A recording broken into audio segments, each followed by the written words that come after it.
네, 장유진 TV 함께 하고 계십니다.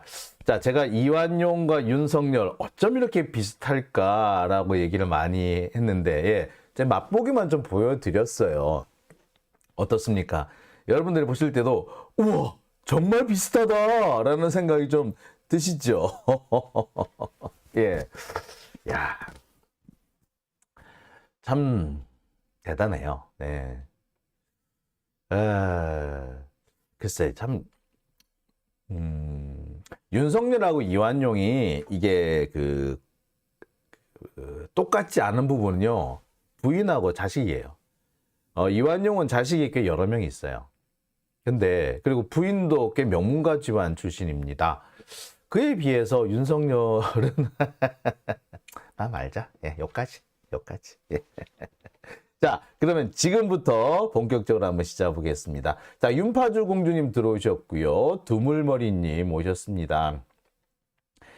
자, 그러면 지금부터 하나씩 좀 들어가 볼게요. 오늘 제 첫 번째 주제. 어떻게 보자면 오늘 제가 꼭 여러분들한테 드리고 싶은 얘기가 바로 요 부분입니다. 판사도 갸우뚱, 앞뒤 안 맞는 유동규 진술, 법정서 딱 걸렸다. 자, 오늘 김용 전 민주연구원 부원장에 대한 재판이 열렸습니다. 지난 화요일에 이어서 두 번째 재판이고요. 앞서 1월 달과 2월 달에 계속해서 공판 준비기일이 열렸습니다. 공판 준비기일까지 합치면 이번이 6번째 재판이고요. 본 재판만 시작하면 이번이 두 번째입니다.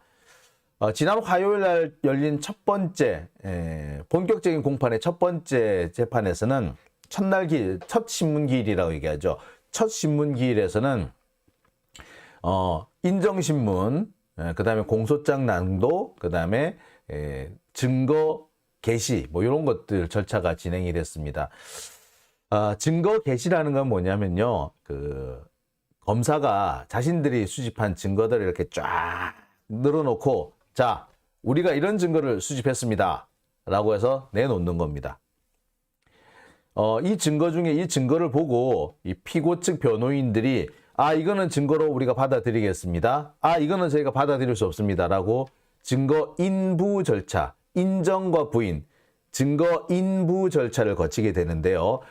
여기서 피고인 측 변호인이 인정을 해준 증거는 곧바로 증거로 쓸 수 있습니다. 하지만 부인한 증거, 이거는 우리가 증거로 못 받아들이겠어요 라고 한 증거는요, 그거는 증거 조사를 따로 거쳐야 합니다. 그래서 재판부가 증거로 받아들일 것인지 말 것인지를 다시 판단하죠. 자, 그래서 그걸 보고 뭐냐면은 서증조사라고 합니다. 자, 증거조사, 서증조사 이렇게 하는데, 자, 지금이 바로 증거조사, 서증조사 단계에 들어서 있다라고 보시면 됩니다. 자, 그 서증조사, 증거조사의 첫 번째 단계가 바로 증인신문 같은 것도 있는데, 이게 그 첫 번째 증인신문이 바로 유동규였고요. 그 유동규에 대한 증인신문이 오늘 열렸습니다. 앞으로 유동규에 대한 증인신문은 총 4차례, 오늘을 포함해서 4차례 계획이 되어 있는데요. 앞으로 계속 화요일, 목요일 재판이 열리기 때문에 다음 주 화요일, 목요일, 그 다음에 그 다음 주 화요일까지 유동규 증인신문이 계획되어 있습니다. 오늘은 검찰 측 주신문이 있었고, 다음 주 화요일 날 피고인 측 반대신문, 그리고 그 다음에는요, 김용 원장을 제외한 또 다른 피고인들에 대한 반대신문이 있을 예정입니다. 그리고 그 다음 주, 다다음 주 화요일이 되면은요, 이제 다시 재반대신문도 있었고, 그다음에 추가 신문이라는 게 있겠죠. 요 단계를 거치게 될 겁니다. 그런데 앞서서도 제가 설명을 드렸습니다만, 증인 한 명을 두고 이렇게 장시간에 걸쳐서 여러 번 증인신문을 하는 것은 그닥 흔한 일은 아닙니다. 보통 하루에 다 끝내기 마련이고요. 어떤 경우에 따라서는 하루에 여러 명의 증인을 불러놓고 그냥 하루에 여러 명의 증인에 대해서 증인신문이 진행되는 경우도 많습니다. 거의 대부분 그렇죠. 여러 명의 증인을 한꺼번에 불러놓고 하나씩 증언을 들은 다음에 돌아가세요 이래요. 보통 한 번에 여러 명을 뒀습니다. 근데 증인 한 명을 놓고 4번에 걸쳐서 증언을 듣는다는 거 그닥 흔한 일은 아니죠. 그만큼 유동규가 이번 재판에서 차지하고 있는 비중이 크다는 걸 의미하고요. 또 한편으로는 그만큼 유동규의 증언이 그다지 신빙성이 높지 않다라는 것을 의미하기도 합니다. 그러니까 아무리 그 중요한 그 증언을 했었어도 신빙성이 확 있어봐. 그러면은 반대 신문을 굳이 할 이유가 없습니다. 오히려 반대 신문 잘못했다가 피고인한테 불리한 경우도 있어요. 예, 확실한 경우. 예. 제가 한번 사례를 하나 들어드리겠습니다. 혹시 여러분 벌써 한 4, 5년, 아니, 다 됐어요. 좀 꽤 오래된 일인데, 파이낸셜 뉴스에서 부장인 기자가 신입 기자들, 수습 기자를 교육시킨다고 불러서 성추행을 했다라는 기사 혹시 보신 적 있으세요? 자, 그때 성추행 당한 여기자가 다른 회사를 갔는데, YTN으로 갔어요. YTN을 갔는데, 그 YTN에서 또 성추행을 당한 거예요. 그래서 이 여성이 기자를 그만두고 난 다음에 SNS에 글을 올립니다. 내가 이런 일을 당했었다고. YTN에서 당했었고, 파이낸셜 뉴스에서 당했었다고. 글을 올려요. 난리가 났죠. 그런데 그 글이 올라왔을 때,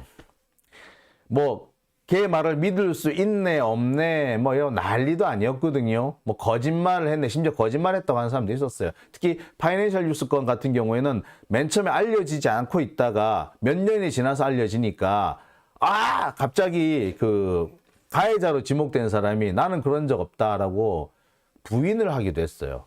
그 무렵에 제가 나섰죠. 피해를 입었다는 그 여성은 파이낸셜 뉴스의 수습 기자가 맞았고, 수습이 떨어질 무렵에 갑자기 회사를 관뒀고, 관둘 때 이상한 소문이 돌길래 노조에서 여기자, 수습 기자를 상대로 조사를 벌였고, 거기에서 성추행을 당했다라는 진술을 확보한 바 있다. 다만 성추행의 정도는 생각보다 높진 않았으나 성추행이라고 볼 만한 자료는 분명히 있었다라는 걸 제가 밝혔죠. 왜? 그 당시 파이낸셜 뉴스 노조 위원장이 저였어요. 그래서 그 성추행 피해자를 조사한 사람도 저였어요. 함께 있었던 사람은 지금 현직 기자로 있어요. 그러니까 함께 같이 여러 명, 그러니까 2명이서 같이 이제 면담을 했었는데, 그냥 됐었어요. 그 얘기를 썼었어요. 자, 그런데 이게 거기서 마무리가 됐으면 괜찮은데, 이렇게 가해자로 지목된 사람이 YTN 기자는 선선히 인정해서 내가 잘못한 거 맞다 라고 해가지고 처벌도 받고 사내 징계도 받고 다 받았는데, 파이낸셜 뉴스 부장급 기자는 내가 언제? 라고 하면서 오히려 피해자를 고소를 합니다. 명예훼손으로. 자, 그러니까 피해자는 다시 성추행으로 또 고소를 했겠죠. 강제추행으로 고소를 했겠죠. 그래서 이게 법정 다툼이 됐어요. 제가 결국에는 증인으로 출석합니다. 법정에 출석해요. 그래서 증인 선서하고 신문 했어요. 제가 알기로는 그렇습니다. 마지막까지 저를 증인으로 안 부르려고 했었던 모양이에요. 피고 측에서는. 근데 아마 재판부에서 부르자고 했던 모양이에요. 그래서 결국 제가 가서 진술을 했어요. 어찌됐다? 아작이 났지. 제가 거기 가서 진술 싹 어떤 일이 있었고 무슨 일이 있었다. 그러니까 제 진술을 탄핵하기 위해서 여러 가지 당시 상대편 변호사가 이렇게 꼬아가지고 묻고 그러더라고. 근데 제가 그 자리 다 받아쳐버렸거든요. 택도 한 소리 하지 말라고. 말장난 하지 말라고. 지금 제 말을 가지고 꼬투리를 잡으시려고 하는데 그런 말씀하시면 안 됩니다. 라고까지 했었어요. 예, 변호사가 더 이상 말을 못 하더라고요. 그 결과 재판은 이미 결론이 나버린 거나 다름없었죠. 결국 그분 유죄 확정 판결 났어요. 유죄 확정 판결 나고 난 다음에 나한테 항의 전화했더라. 참네. 웃기는 놈도 아니고 말이야. 여하튼 확실한 증거가 있으면은요, 확실한 증언이 있으면요, 그 증언에 대해서 그냥 증거를 인정해버리는 게 나아요. 증거 인정 안 하고, 이거 인정 못 하겠습니다 하게 하잖아요. 그러면은 그게 증인신문을 해가지고 오히려 불리한 상황이 되는 경우가 더 많거든요. 그래서 오히려 확실한 증거 같으면 그냥 증거 인정을 해버리는 경우도 되게 많아요. 왜? 논쟁 자체를 안 하기 위해서. 그러니까 그래서 논쟁 자체가 안 벌어지게 되면은 그 법정에서 이게 그 쟁점이 아닌 경우에는요, 이게 슬그머니 잊혀져 버리게 됩니다. 그렇게 되면은 오히려 확실한 증거였는데 오히려 그 판단할 때, 판사가 판단할 때는 잊혀져 버리는 증거가 돼버려서 오히려 그 재판에 유리하게 되는 경우도 있어요. 그러니까 오히려 확실한 증거다 그러면 증인신문 안 하는 것도 괜찮아요. 근데 굳이 증인신문을 4일에 걸쳐서 한다는 얘기는 뭐다? 그만큼 유동규 진술이 신빙성이 없고 공격을 할 만한 물고 늘어질 수 있는 포인트가 많다는 걸 말하는 거죠. 뭐 길어졌습니다만 오늘 역시 이 유동규 진술에 그런 허점이 많다는 것이 확실하게 명명백백하게 드러나고 말았습니다. 하나하나 좀 짚어볼게요. 자, 앞뒤 안 맞는 유동규 진술 법정에서 딱 걸렸다. 자, 오늘 김용 부원장에 대한 두 번째 공판이 열렸습니다. 두 번째 공판. 그래서 오늘 첫 번째로 이게 그 유동규의 증인신문이 진행이 됐는데요. 자, 이번 재판에서 사실 거의 유일한 증거는 유동규 진술입니다.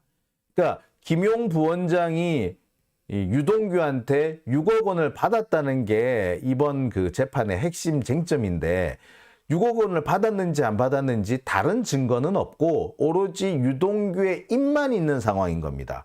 따라서 유동규의 진술이 얼마나 신빙성이 있는지를 따지는 게 이번 재판에서 거의 그 8, 90%를 차지한다고 볼 수가 있어요. 그러니까 유일한 증거도 유동규며 유일한 쟁점도 유동규다. 이렇게 보시면 됩니다.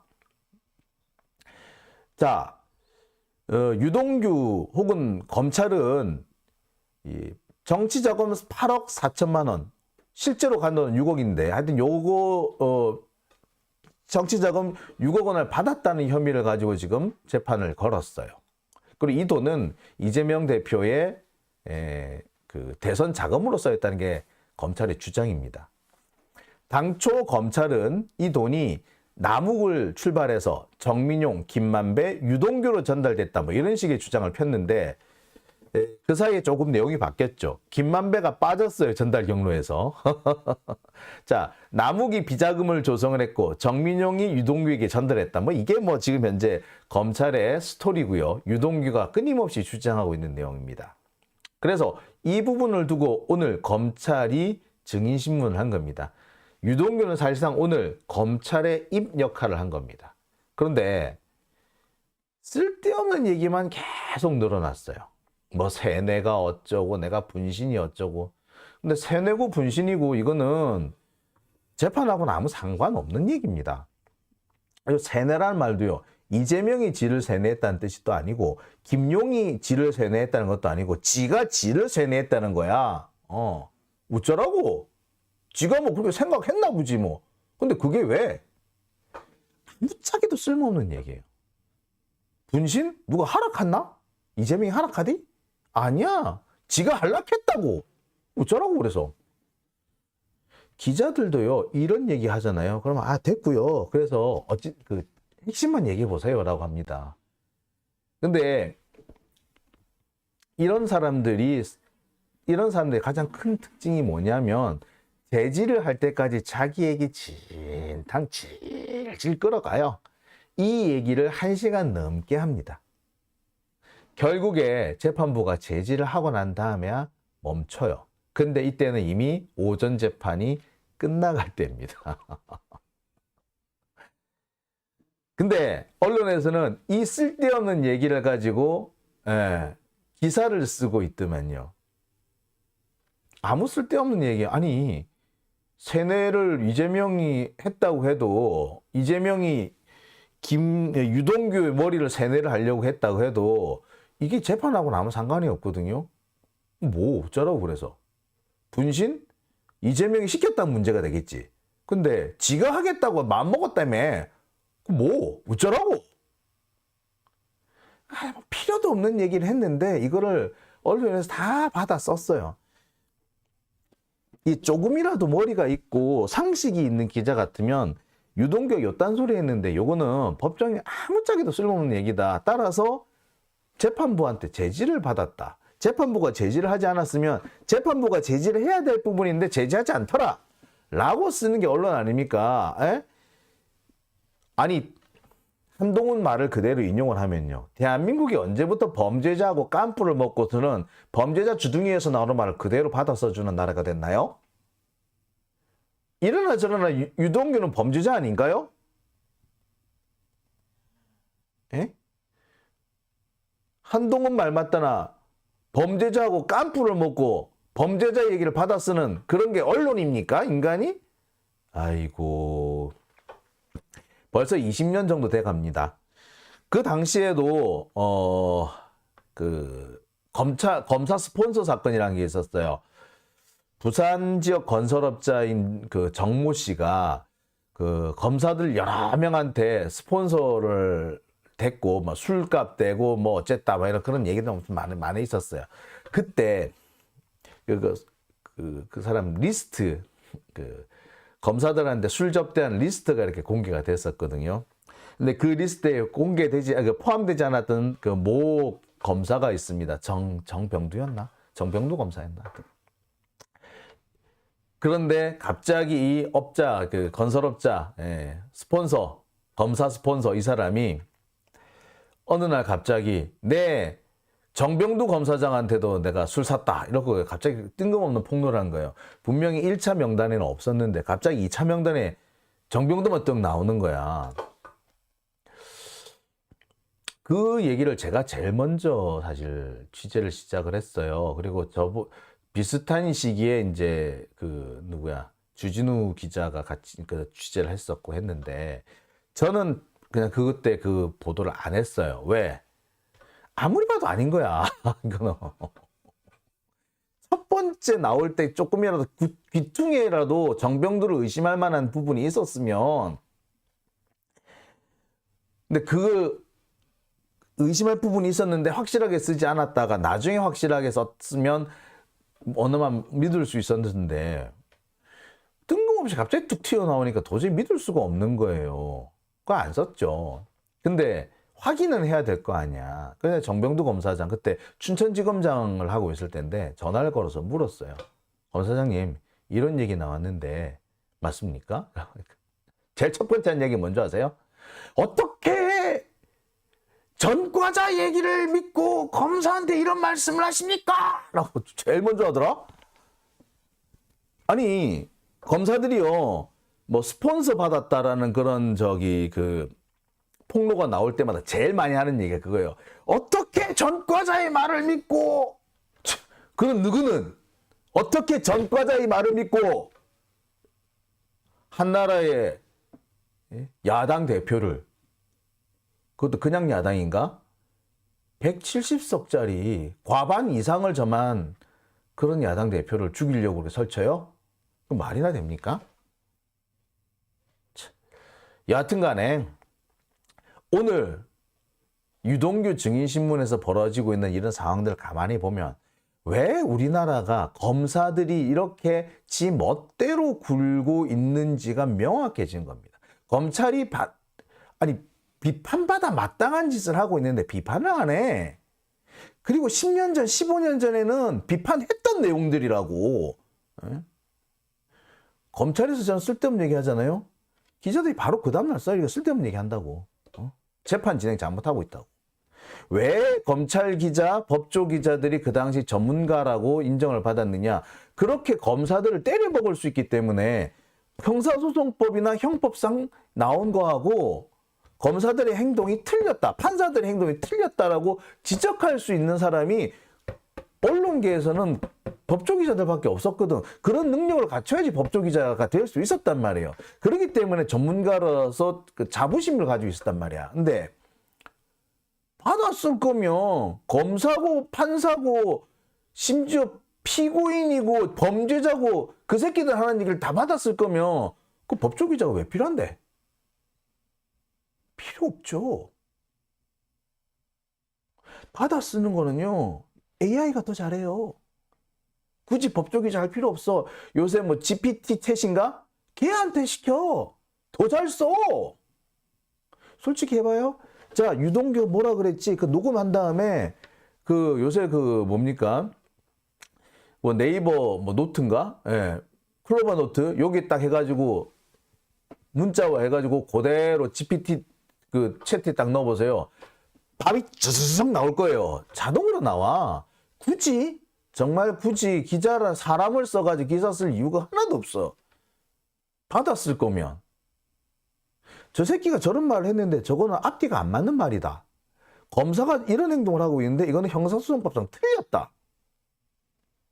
판사가 이런 짓을 했는데 이거는 판사가 잘못하는 거다. 이렇게 짚어줘야지. 그게 기자지. 그게 언론이지. 에? 떠버리는 얘기 다 받았을 거면 그게 뭐가 언론이야. 그건 아까 진짜 로버트가 더 잘해.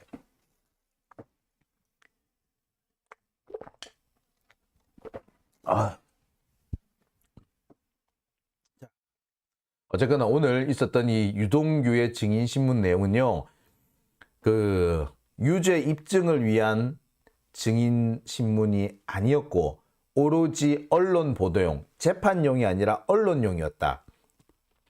이미 우리나라는 법정 중심주의가 아니라 보도 중심주의가 돼버렸다.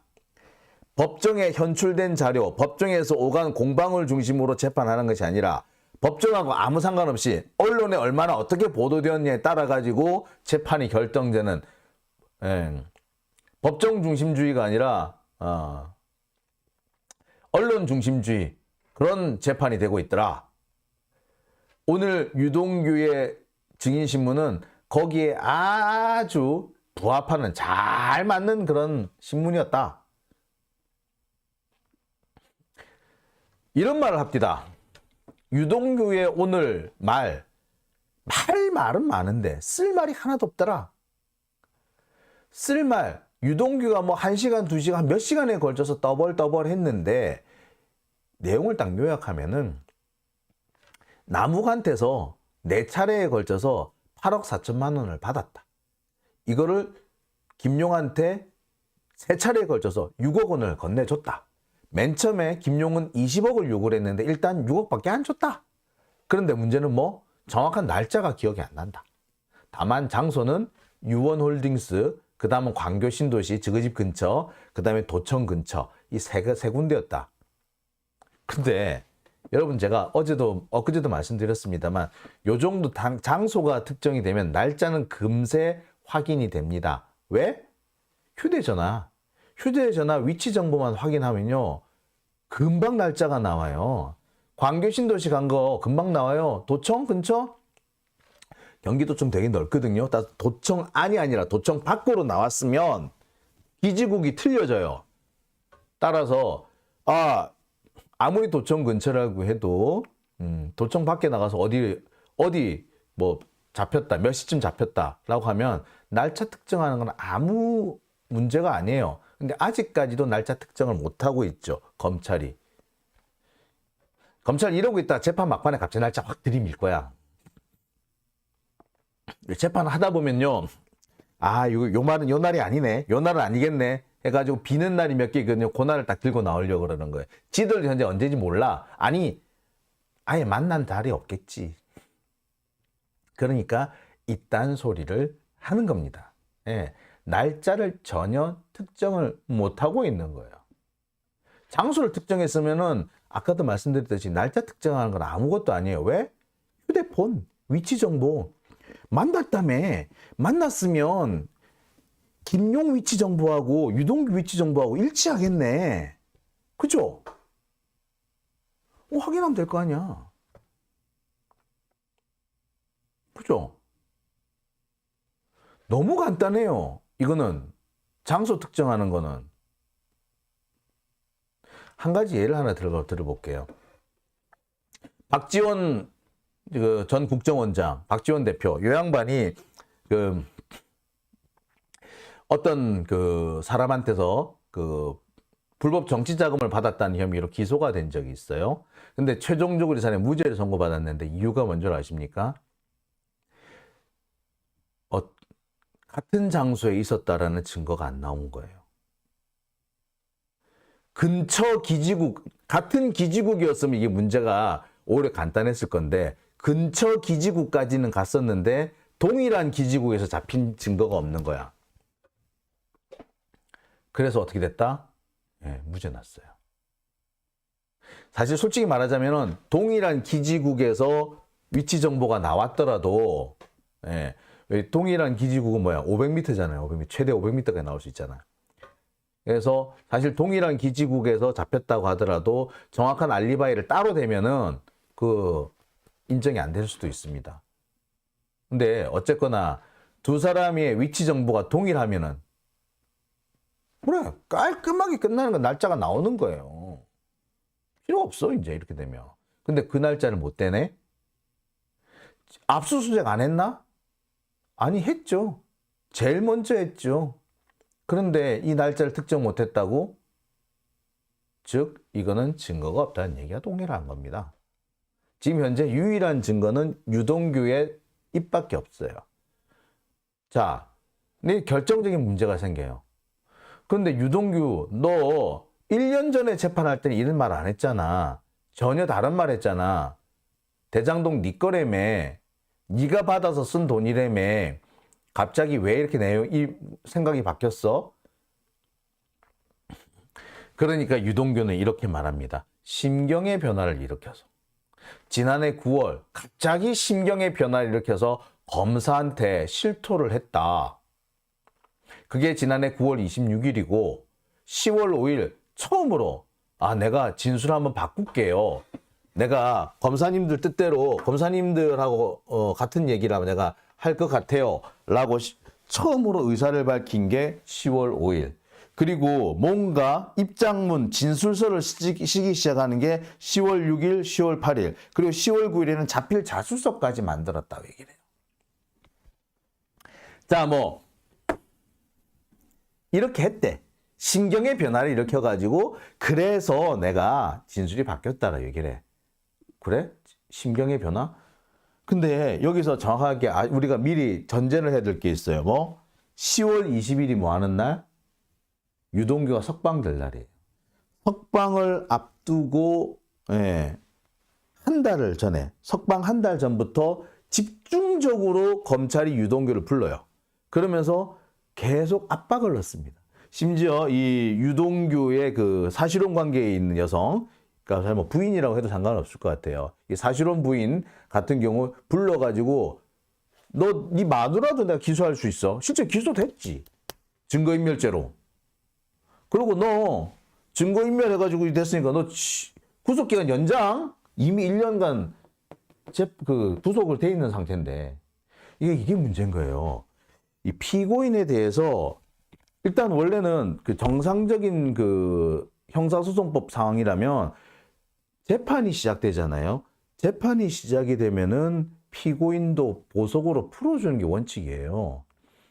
집 안에서 밖으로 나오지 마. 가택연금 비슷하게 할 수는 있어도 붙잡아 계속 구치소에 수감하는 거는 안 되는 게 원칙입니다. 근데 우리나라는 무조건 수감이지. 이거 정말 문제 있는 거예요, 사실은.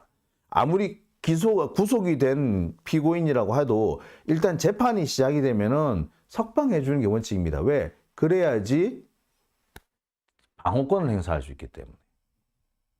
근데 우리나라 무조건 구속이지. 근데 이 더군다나 유동규 같은 경우에는 1년 동안 구속이 돼 있었는데 검사들이 구속기간 연장하겠다라고 이렇게 윽박 지르면 이건 정말 문제가 있는 거죠. 사실은 되게 문제 있는 거예요. 잘못된 거예요, 이거. 매우 잘못된 거예요. 여하튼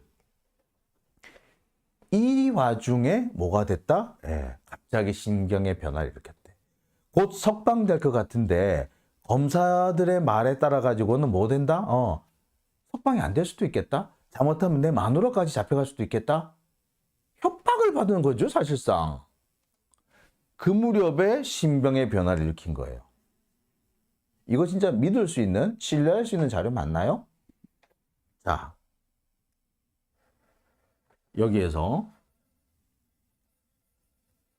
여기 또 어디 갔노?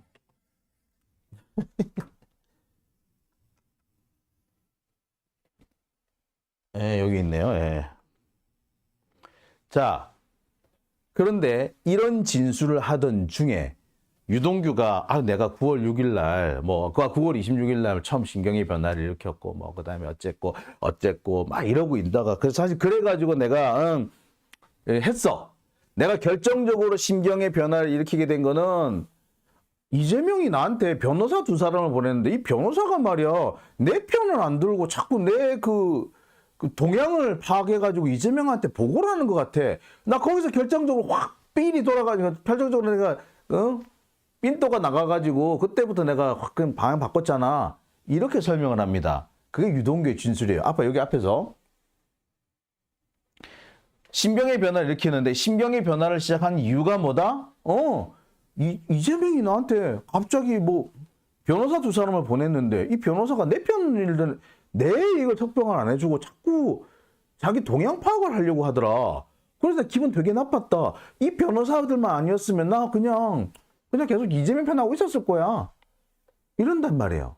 그래서 그 변호사 2명, 김모 변호사와 전모 변호사가 자신의 그 신병을 변화시킨 결정적인, 그러니까 이재명이 보내준 변호사가 자기를 오히려 더 기분 나쁘게 했다. 부작용을 일으켰다. 요딴 소리를 한 거지. 자, 그런데 여기서 딱 걸렸어. 김모, 전모 변호사가 찾아와서 나를 변호해 주겠다고 했는데 가만 보니까 나를 변호해 주는 게 아니라 다른 데 관심이 있더라. 그때부터 신경의 변화를 일으켰고 그래서 검사한테 털어놓기 시작했다라고 했는데 이게 10월 18일입니다. 이 변호사들이 유동규를 찾아간 게 10월 18일. 17일도 있었다 그러더라. 그러니까 10월 18일, 17일, 18일 이 말이 이날이에요. 근데 아까 뭐라 그랬어? 언제부터 신경의 변화? 9월. 이건 10월. 10월 중순. 그럼 9월 26일. 첫 번째 문서 자료를 쓴 게 언제? 10월 9일. 진술 시작한 건 언제? 10월 5일, 6일. 근데 이거 언제? 10월 18일. 이것 때문에 신경의 변화를 일으켰다며. 이것 때문에 신경의 변화를 일으켜서 다시 시간을 거꾸로 돌아갔나? 야, 이 동네는 왜 이렇게 시간 여행자가 많아? 한동훈 딸도 시간 여행자? 유동규도 시간 여행자? 뭔데 얘들? 웃기네. 그렇죠? 자, 이겁니다. 지난해 9월 신경의 변화를 일으켜서 검사한테 실토했다. 그게 9월 26일, 그 다음에 10월 5일 날 내가 이렇게 의사를 바꾸겠다. 생각을 바꾸고 있다. 의사를 개진했다 이거야. 그 다음에 6일, 8일 진술을 하기 시작했고 10월 9일 자주서를 작성해서 제출했다. 요랬거든? 그러면서 이런 변화를 일으키게 된 이유가 이 변호사들이 찾아왔기 때문이라고 했어. 근데 날짜가 어떻게 됐네? 안 맞네. 봐. 9월 26일, 10월 5일, 10월 6일, 10월 8일, 10월 9일인데 요거는 언제? 10월 18일. 이것 때문에 신경의 변화를 일으켰다며. 근데 이게 왜 먼저야? 이게 다음이 아니야 돼요. 이 뒤에가 돼야 되는 거 아니야? 이 시간 여행 했나 얘들? 한동훈 딸처럼? 미래 소녀처럼 얘는 과거 소년이야? 딱 걸렸죠 이거. 자. 이 문제에 대해서 김용 원장의 변호인들하고 재판부가 묻습니다. 이거 이상한데요? 그러니까 뭐라는 줄 알아요? 아니, 내가 심경의 변화가 시작되고 있는데 오는 바람에 본격적으로 바뀐 거라고. 아니, 그러면 그 말이 맞으려면 10월 5일, 6일 이때쯤에 그랬으면 그 말이 맞지. 근데 자술서까지 다 낸 게 10월 9일이었다고. 그리고 그날로부터 열흘쯤 뒤에 변호사들이 찾아왔다고. 시당초 안 맞는 거죠. 응? 시당초 안 맞는 겁니다. 자, 자몽조아님, 뇌물은 반드시 적발된다. 인간적으로 맺어진 뇌물 공여자와 뇌물 수령 공무원은 절대 자백을 하지 않기로 하지만 공여자는 조사 도중 다른 혐의가 잡힌다. 털어서 먼지 안 나는 기회 없다. 2. 수사관은 협상을 제의한다. 뇌물 공여를 시행하지 않으면 다른 혐의를 구속한다.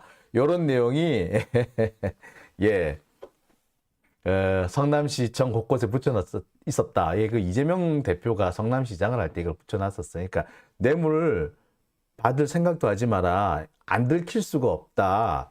라는 얘기를 해요. 그 이유가 뭐다? 뇌물 준 놈은 니한테만 약점이 있겠나? 다른 놈들한테도 약점 많다. 그래서 다른 놈들한테 다른 약점이 잡히기 때문에 그 다른 약점 때문에 처벌받는 게 두려워서 뇌물 준 걸 불 수밖에 없다. 예. 그래서 절대 뇌물 받지 마라. 라고 이재명 대표가 한 얘기예요, 사실은. 그랬는데 이런 애들한테 받아? 유동규를 뭘 믿고 웃기지 말라 그래. 자, 여하튼 이 부분에 대해서 변호인이 딱 지적을 한 겁니다. 딱 걸린 거지, 한마디로. 예? 그러니 처음에 하여튼 여기서부터 유동규가 입이 이제 꼬이기 시작을 해요. 이거 오늘 반대 신문 한 게 아니거든요. 변호인의 반대 신문이 있었던 날이 아니고 하는 날도 아니에요. 그냥 진행되는 와중에 이거 좀 이상하지 않나요? 예. 바로 걸린 거예요. 앞으로 검찰이 이걸 뭐라고 할지 내가 좀 궁금하네.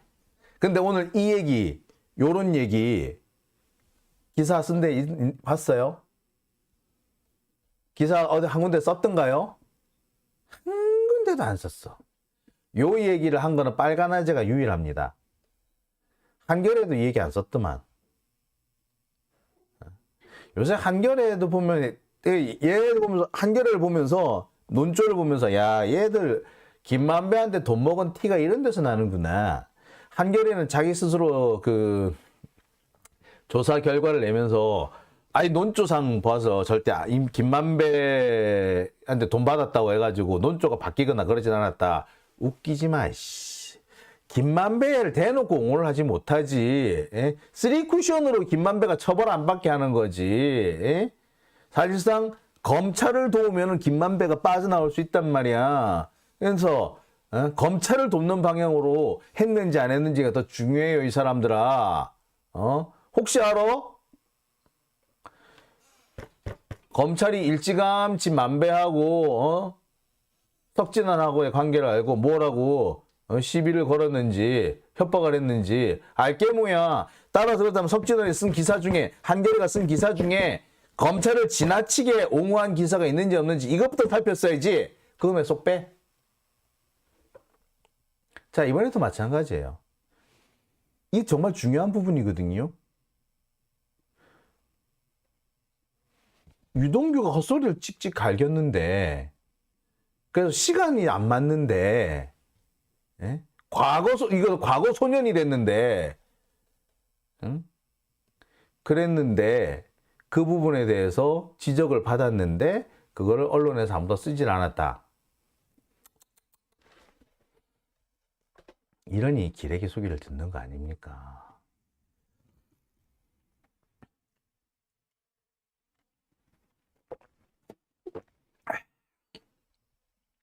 자, 그러고 난 다음에 이리저리 살펴보니까 이상한 게 한두 가지가 아니에요. 자, 보겠습니다. 아까도 말씀드렸듯이 여전히 확인되지 않는 게 있죠. 오리무중인 날짜. 여전히 돈을 줬다는 날짜는 오리무중이에요. 언제 줬는데? 유동규는 오늘 날짜를 살짝 바꿉니다. 내가 돈을 받고 적어도 하루 이틀 뒤에 돈을 전달했다, 김용한테. 라고 얘기를 해요. 근데 그게 언젠데? 특정이 안 돼요.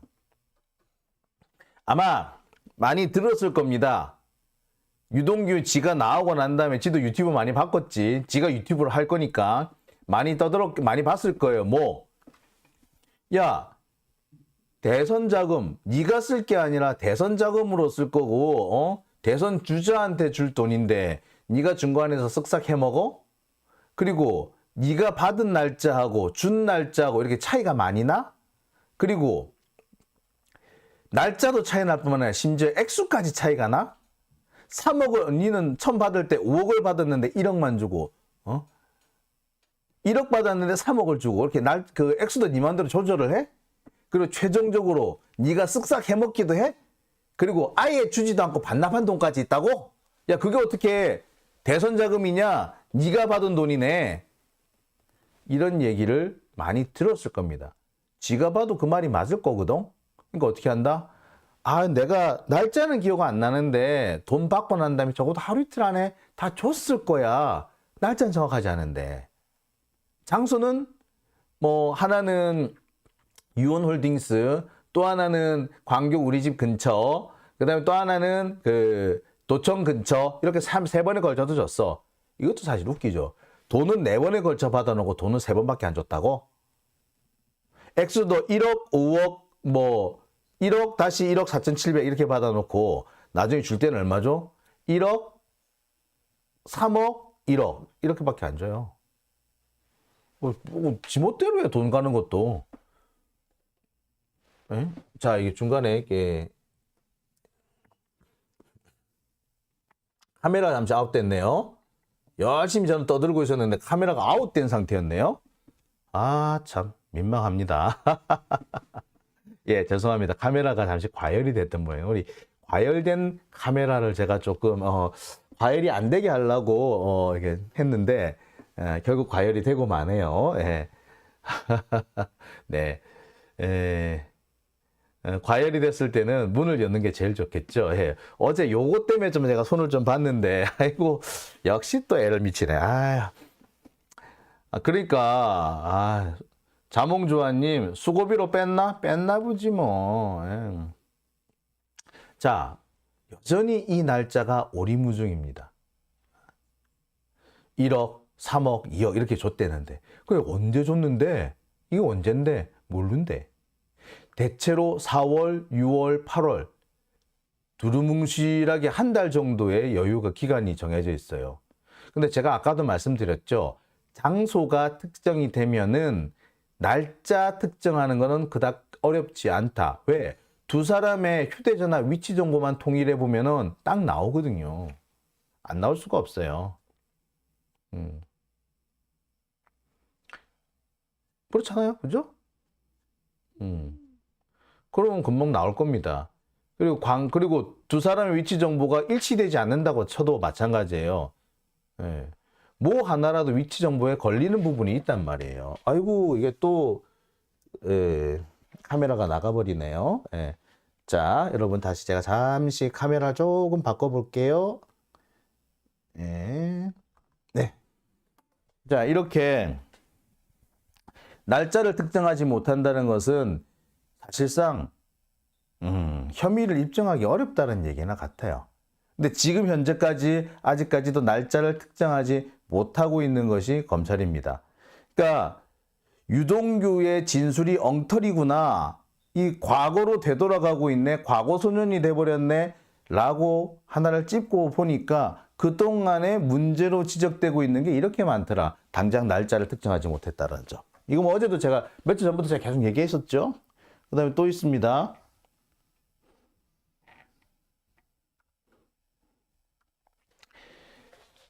보도 내용이 자꾸 틀려져요. 맨 처음에 유동규하고 나무군요. 일식집에서 나무기가 유동규한테 9천만 원을 줬더니 이 9천만 원을 가지고 곧바로 넘겨주더라. 같은 일직십 안에서 내가 이 방에서 유동규한테 9천만 원 주니까 유동규 이걸 받아가지고 그대로 딴 방 가서 주더라. 이렇게 얘기를 했다고. 그럼 이 얘기는 근데 지금 그 얘기 쏙 들어갔지. 봐. 작년 11월 21일 날 이건 뭐 이렇게 김만배 막 석방되고 뭐 남욱 석방되고 하면 그때쯤이었어요. 기억하시는지 모르겠는데 유동규가 석방된 게 작년 10월 20일이었고요. 그다음에 그 남욱이랑 뭐 이런 사람들 석방된 게 11월 21일, 김만배가 석방된 게 11월 24일 그랬어요. 자, 그랬는데 석방된 애들 중에서 지금 누구만 다시 잡혀서 갔어? 김만배. 김만배만 협조 안 하고 있지, 검찰에. 그러니까 잡혀간 거죠. 예, 이거는 검사들이 이렇게 하면 안 되거든. 그리고 검사들이 이렇게 할 때 판사들이 여기 영장을 내주면 안 되는 거거든. 의심스러우면 피고인의 이익으로 하라는 게 형사소송법의 대원칙이잖아요. 그런데 이게 매우 의심스러운 영장을 판사가 썩 내줬어. 판사 김정민 판사를 알고 있는데 진짜 이런 사람은 판사직에 있으면 안 될 사람이지. 아니 법조인을 하면 안 되는 사람이지. 진짜로. 이런 사람은 문제 있는 사람이죠. 여하튼 보세요. 유동규가 나랑 일식집에서 만나가지고 9천만 원을 탁 받아서 그 자리에서 일어나가지고 옆방으로 가더니 거기서 딱 주더라. 그랬는데 어찌 된 건데 이거는? 이건 어찌 된 건데? 이 날짜는 어찌 된 건데? 예. 얘네들이 하는 얘기가 하나씩 틀려요. 안 맞아. 법정에서 한 얘기, 언론 보고 한 얘기 다 틀려. 이 뭐냐면은 지들 아무렇게나 막 떠들어 놓고 이 중에서 하나를 그 가장 섹시한 거, 가장 그럴싸한 걸 다시 끌어모으는 거지. 나중에 이제 끼워 맞추는 그런 식인 거예요, 지금. 아무 말이나 막 해놓고. 아무 말 대잔치도 아니고 말이야. 이런 식으로 막 떠버리는 애들 말을 어떻게 믿냐고 사실. 신뢰성 자체가 없는 거 아닙니까? 에? 자, 또 있어요. 지난해 이 기사들 보세요. 이재명 코앞에까지 갔다며. 그리고 남욱이 다 알았다며. 에? 자, 그랬는데 심지어 이렇게 뭐 막 표까지 그려가면서 이렇게 했었어요. 그런데 최종적으로 그래서 뭐? 이 돈이 간 게 언젠데? 아무것도 안 나와. 어디서 줬는데? 대략의 행사 장소만 나왔는데 날짜가 안 나와. 어쩌라고? 언론 보도도 이렇게 엉터리였던 거지 결국에. 그러니까 오히려 지금 보면은 당시 언론 보도랑 지금 진행되고 있는 거나 공소장 내용을 맞춰보면은 왜 이렇게 하나도 안 맞느냐, 솔직히 당시 이렇게 남욱이고 유동규고 떠버리는 얘기, 검찰들이 한 얘기 아니었니? 그리고 검찰이 확인해 준 것도 있지 않니? 검찰이 이런 진술 확보했다고 떠버린 내용도 되게 많았거든요. 유동규나 남욱이 직접 한 얘기가 아니라 검찰이 이런 진술 확보했다고 떠버린 내용도 되게 많았어요. 근데 그거 맞춰보지 돼. 그것도 안 맞아요. 그럼 뭔데 도대체? 검찰은 뭐 하는 놈들이고, 유동규는 뭐 하는 새끼고, 남욱은 또 뭐 하는 놈이야? 그리고 기자들은 대체 뭐 하는 애들인데? 왜 그렇게 함부로 떠들고 자기 입증도 못하고 확인도 안 되는 얘기를 함부로 얘기를 해? 9천만 원을 이 방에서 받아서 저 방으로 갖다 줬다고? 웃기고 있네, 진짜. 그 말에 책임도 못 지면서, 기사에 책임도 못 지면서 그거를, 아유, 진짜. 그 나중에 다 꺼내 와가지고 이제 정산할 필요도 있을 것 같아. 야, 최종적으로 확정 판결 놓고, 야, 이 기자 거짓말 뭐 했고, 이 기자 오버 뭐 냈고, 다 뒤집어 볼 필요가 있을 것 같아요. 그런 거 따지면요, 지금, 진짜. 여러분 기억하십니까? 조국 전 장관 사건 때? 가로등 전멸기니, 심지어 코인 거래소니, 오만 얘기 다 나오지 않았어요? 공공 와이파이니, 확인된 거 있어요? 수사조차 안 된 게 많아. 그런 기사 쓴 놈들 다 이제 정산 한번 해야 되는 거 아닌가요? 자,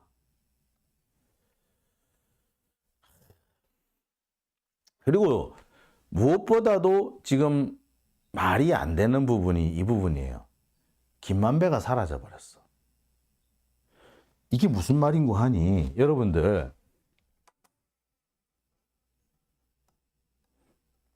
잠시만요. 예.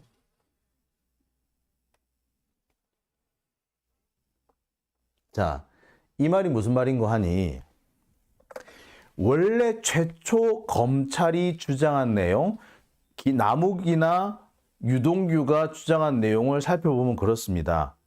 남욱이 돈을 만들고 정민용이 돈을 들고 김만배를 줘서 김만배가 유동규한테 돈을 준 걸로 이렇게 만들어놨죠. 그래서 제가 그때 그런 얘기가 나올 때마다 그랬습니다. 아니 무슨 대선 자금을 이렇게 복잡한 과정을 거쳐서 줘 라고 제가 했었죠. 이 말도 안 된다. 그러니까 항상 보면은 김만배를 가운데 끼고 있었어요. 결국 김만배로부터 유동규로 돈이 간 거다. 최초 돈을 조성한 사람은 남욱인데 어쨌거나 그 돈이 김만배를 거쳐서 유동규한테 갔다. 뭐 이런 식이었어요. 그런데 문제는 뭐 지금은 김만배가 싹 빠졌어. 남욱, 정민용이 바로 유동규한테 돈을 준 걸로 돼 있어요. 김만배는 어디 갔어 갑자기? 매번 김만배를 끼우더니 어디로 갔지? 자, 김만배는 지금도 내가 돈을 준 게 있는데 돈 준 건 유동규한테 준 거지 이재명한테 준 거 아니야. 동규한테 준 돈이야. 동규가 왜? 아, 동규가 천화동인 1호 주인이잖아. 그러니까 동규한테 준 거야. 이렇게 얘기를 하고 있단 말이야. 그러니까 여기서부터 김만배를 뺀 이유가 생기는 거지. 김만배가 검찰의 이런 그림에 협조를 해줬으면 이 그림이 유지가 됐겠죠. 그리고 김만배는 감옥에 다시 안 들어갔겠지. 그죠? 참 이런 면에서 보면 김만배가 좀 안타깝게 좀 안 됐긴 안 됐어. 뭐 욕은 하지만 제가 되게 뒷담화도 많이 하고 되게 뭐라 그러긴 했지만 사실 이런 면에서 보면은 좀 지금은 보면 약간 불쌍하기도 해요. 결국에 검찰이 원하는 진술을 안 해줬다는 이유로 지금 다시 감옥 간 거잖아. 예? 유동규 나무같이 이렇게 그때 예? 자기 이익에 따라서 진술 바꾸고 입장 바꾸고 하는 이런 간신배들은 남고 말이야. 뭐 그렇다고 이 사람이 충신이라는 얘기는 아니에요. 여하튼 간에 자 김만배가 빠져버립니다. 왜? 예, 협조를 안 해주니까 뺐겠지. 그런데 말이야 협조를 안 해주니까 뺀 건 좋은데 최초 이 사람들이 진술한 거 최초 검찰이 떠버린 내용하고는 전혀 다르잖아. 그죠? 이래도 돼? 검사가 이래도 돼? 기자들이 이래도 돼? 이게 말도 안 되는 게 함부로 떠들었어도 돼? 이것도 싹 정리를 해야 되는 문제예요. 지금 뭐 SBS 노조위원장 뭐 자기가 그 언론 노조위원장 됐다고 지금 큰 소리 땅땅 치고 있는데 나 걔한테 한번 물어보고 싶어. 니네 SBS 뭐라고 보던지 기억나니? 하나하나 다 짚어볼까? 김만배가 마치 돈을 다 한 것처럼 썼잖아. 근데 지금 김만배 싹 빼고 있잖아. 그거 어떻게 할 건데? 그거 가짜뉴스지? 가짜뉴스라고 터진 것만 가짜뉴스인 줄 알아? 어휴, 씨. 자, 보세요. 김용, 김만배가 경선자금 주지간차 유동규의 독초, 김만배를 끼웁니다. 검찰 유동규 진술 부합하는 핵심 물증 다수 확보. 그게 작년 11월 24일에 무슨 물증 뭐 있는데? 까만색 돈상자, 빨간색 돈상자? 돈상자 안에 뭐 얼마가 들어가더라? 뭐지? 무슨 벨라르모? 하여튼 뭐 이상한 그 상표 얘기를 하면서 뭐 거기에 얼마가 들어가더라? 그래서 나이키 가방에 넣고 어쨌다고? 그게 뭐? 근데 시간이 없잖아. 시간을 못 맞췄잖아. 그리고 시간이 없는데 무슨 나머지 그 해면 뭐해? 그리고 그 가방이야? 그 가방도 아니잖아. 기껏한 게 뭐? 아, 그거랑 똑같은 상자를 가져왔더니 진짜 1억이 들어가더라. 요딴 소리나, 아이고, 진짜. 그거 옛날에 한번 써먹었다가 무죄로 박살난 적이 있어요. 언제? 옛날에 그 성완종 사태 때, 그 성완종 씨가 그 스스로 극단적인 선택을 하기 전에 내가 누구한테 돈 얼마 주고 해가지고 메모해가 했었고, 그 메모한 거를 경향신문 기자한테 다 불러주고 이렇게 한참 인터뷰를 하잖아요. 그 인터뷰하고 난 다음에 갑자기 이제 스스로 목숨을 끊습니다. 그러고 있는데, 그래 그걸 가지고 이제 검찰이 특검을 했었어요. 그때도. 그때 성완종 사태를 수사한 특검 그 단장이 문무일이었고요. 그때 부단장으로 공보 담당했던 게 구본선이었어요. 내가 너무 잘 알고 있지. 둘 다 너무 잘 아니까. 자, 그 당시에 성완종이 이완구한테 돈을 주러 가는데 비타 500 박스에 돈을 넣어줬다 라고 해서 그 비타 500에 얼마가 들어간다 끼워 놓고 막 그랬어. 언론사들마다 얼마 들어가나 맞춰보기 하고 막 그랬어. 그랬는데 결국 그거 지됐다? 무죄 났어요. 돈 상자 확보해가지고 이 안에 얼마 들어간다 가지고는 아무 짝에도 쓸모없어. 소용없어. 그런데 검사가 그런 짓을 하더라도 기자가 옛날에 성완종 할 때 이런 일이 있었는데 그래가지고 기자들이 온 난리 쳐가지고 이거 얼마가 들어간다 실험해보고 다 했는데 소용없더라. 결국 무죄 났다? 왜? 돈을 줬다라는 물증이 없더라. 끝나버렸어 그걸로. 그런 걸 기사 써야 되는 거 아니에요? 안 쓰고 뭐 하는데? 아유. 그래 맞아요. 저기 마이크 들이대면서 물어보는 그 기자들은 막내 기자예요. 막내 기자니까 모를 수도 있어. 그럼 그 기사 쓰라고 뭐가 해야 돼? 그 법팀장들이 얘기해줘야지. 부장들이 얘기해줘야지. 부장들, 팀장들 뭐 하는데? 예?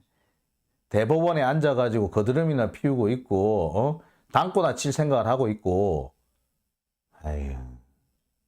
솔직히, 걔들이 지금 드러나지 않아서 그렇지, 김만배한테 돈 진짜 많이 받은 건 걔들이에요, 걔들. 만배형이 골프 치러 갈 때 반드시 누구를 데리고 간다? 기자들 데리고 간다. 한 명은 끼워요. 근데 뭐 지금 누가 나와? 입 싹 닫고 있잖아. 검찰이 수사도 안 하잖아. 이 개새끼들이지 뭐. 자, 나무 김만배 거짓말 많이 해가 계속 김만배 물고 늘어졌어요. 응? 김만배 이재명 설득용으로 영입했다며. 그 이재명한테 돈이 가는 건 다 김만배를 통해서 간 거라며. 근데 이제 와서 왜 입을 싹 바꾸는데? 응? 여기도 봐. 이재명은 김만배가, 정진상, 김용은, 최윤길이 나무 법정 진술을 했다며. 근데 왜 안 맞는데? 왜 갑자기 어디로 가버렸는데? 왜 김만배는 어디로 가버렸는데 이거? 아니 이재명 대선 자금으로 준다며. 그런데 이재명 담당은 김만배라며. 그럼 김만배가 돈을 줘야 정상 아니야? 근데 김만배가 또 싹 빠졌는데? 봐요. 이미 검찰의 주장은 여기저기서 빵꾸가 나고 있어. 자, 원래 검찰은 이걸 기대했겠지. 출소한 김만배 폭로전에 가세할까가 아니지만 가세할 거야 였지. 근데 가세 안 해줬거든. 그러니까 다시 감옥에 넣어버린 거죠. 딴 거 필요 없어요. 기자들이 아무 생각 없이 기사를 쓰다 보니까 검찰이 그때 바뀌고 있는 그 검찰의 더러운 입이 그냥 그대로 기록으로 남은 거예요. 기록으로 그대로 남은 거 요것만 거꾸로 다시 확인해 봐도 뭐 이상하네? 김만배는 어디로 사라졌대? 라는 의문을 가질 수밖에 없는 겁니다. 그죠? 여러분들 보이시죠? 김만배는 어디로 사라졌대?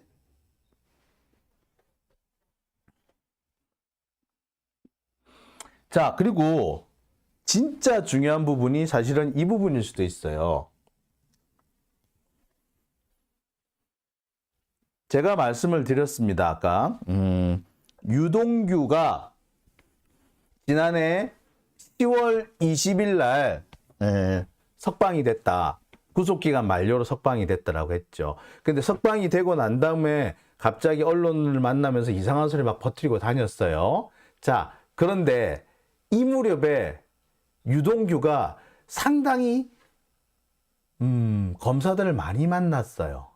요거 보세요. 석방이 10월 20일인데 10월 6일, 10월 8일, 10월 10일, 10월 13일, 10월 17일, 10월 18일. 우와, 이게 몇 번이야? 6번이네요. 자, 그리고 27일, 30일, 31일, 11월 3일. 몇 번이야? 예. 수시로 만납니다. 근데 이 중에서 진술하고 상관없이 진술 조서가 남지 않은 시간이 몇 시간? 예. 여기 거는요, 만난 날뿐만 아니라 진술 조서, 분명히 불러서 피의자 신문을 했는데 진술 조서에 남지 않은 시간이 이 정도가 된다는 거예요. 1시간 30분, 1시간 10분, 1시간 30분, 2시간 15분, 17분, 25분, 30분, 40분, 31분, 21분, 12시간 총 15분에 걸쳐서 진술 조서에 남지 않았는데 유동규하고 검사하고 대화, 면담을 한 시간이 있었다는 거예요. 이게 이 시간이에요. 총 12시간. 뭐 하는 건데? 그러니까 이렇게 자주 진술 조서를 받았다는 것도 사실은 문제가 있는 거예요. 집중적으로 조사했다는 거, 석방을 앞두고 또는 석방 직후에 집중적으로 이 사람 불러 적겠다는 건 뭐야?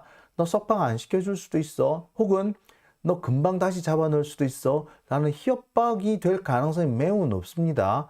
그런데 심지어 그 기간들 중에 진술 조서에는 남기지 않은, 진술 조서가 남지 않은 면담 시간이 12시간이나 되더라.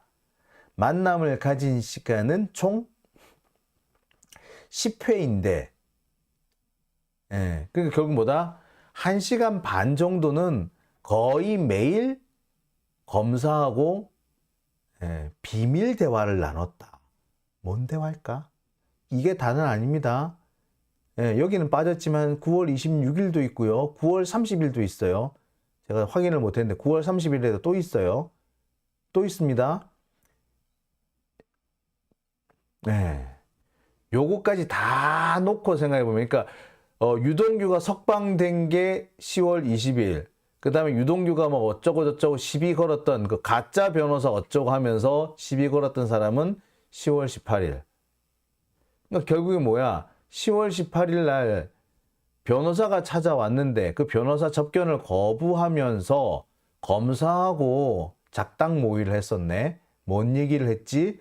근데 왜 진술 조서는 안 남았을까?